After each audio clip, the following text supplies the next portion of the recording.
Hello, my YouTube friends. I am here today to share with you my latest project for Fodder School 2.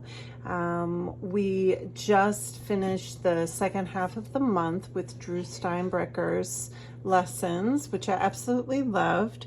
Drew is an artist that does a lot with gel prints. So we worked on a lot of fun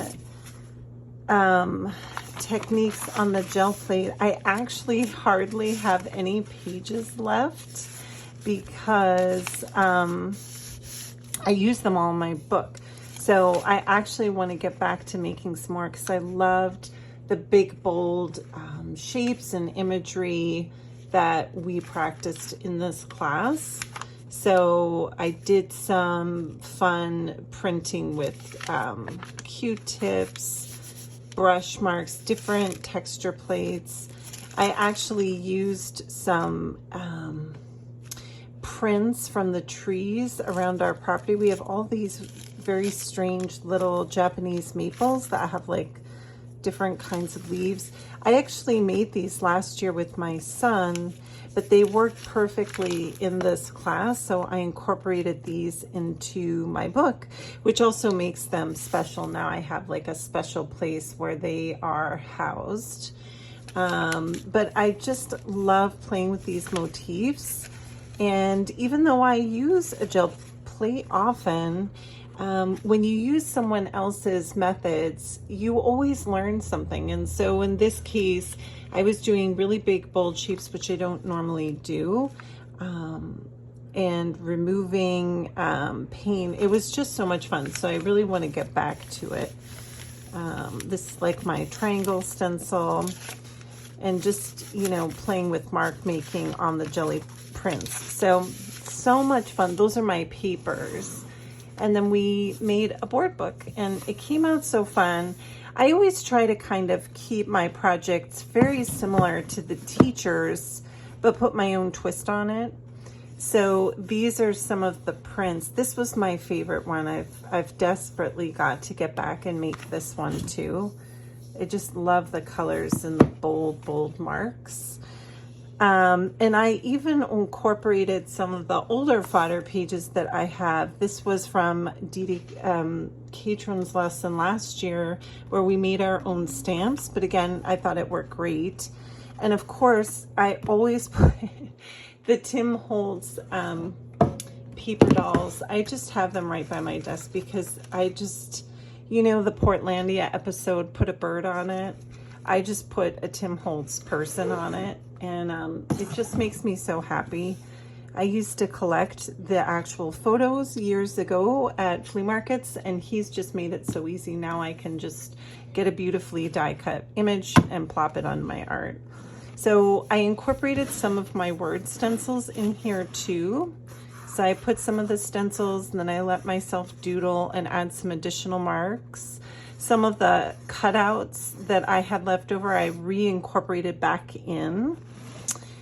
More of the papers from Dee Dee's lesson. And just having fun with the shapes. Once you look at them, you know, I can add my own marks and images. So here's that floral gel paper, jelly print paper from my house. And I loved this one too with the big bold circles. I love circles, so I definitely have to get back and add more.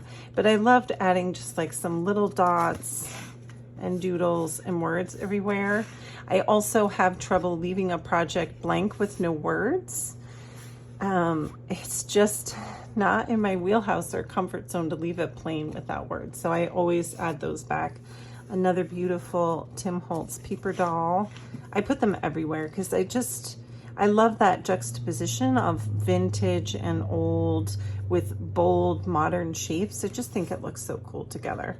This is some leftover paper from Rebecca Sower's lesson last month. So it's fun to kind of add what you have.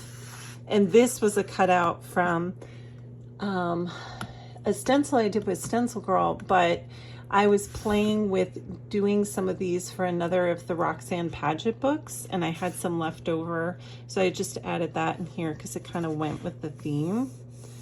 But I just love the grungy textures that I got. I added some of my washi tape in here because it just kind of went well, again, with the color scheme. And I love going bold with the brights. I actually had a lot of the same colors that Drew uses, so I happen to have them, so it was easy to add those in. And just playing with like the large Posca markers, cutting out the papers, adding more doodles. I just had so much fun. Just so much fun. And also I love the simplicity of this book where you're really just letting the patterns really play. The other, sorry, it's the weekend and I live by the shore, so everybody rides their motorcycle. The other problem that I had is I chose a book that had way too many pages, and I was toying with the idea of filling up the whole book, but you know, sometimes, you know, I only want to do so much in a book. So what I did was I glued them all together at the end, so I have a nice book block. And then that way I was able to complete the project in a timely manner where I didn't get too burnt out. And I had just enough spreads. So anyway, I just wanted to share that with you. It was such a fun month. And I loved all these patterns. I'm definitely going to play some more with these maybe this weekend. And maybe I'll share more of those on my Instagram. And I will see you back here for some more projects and what I'm working on behind the scenes soon.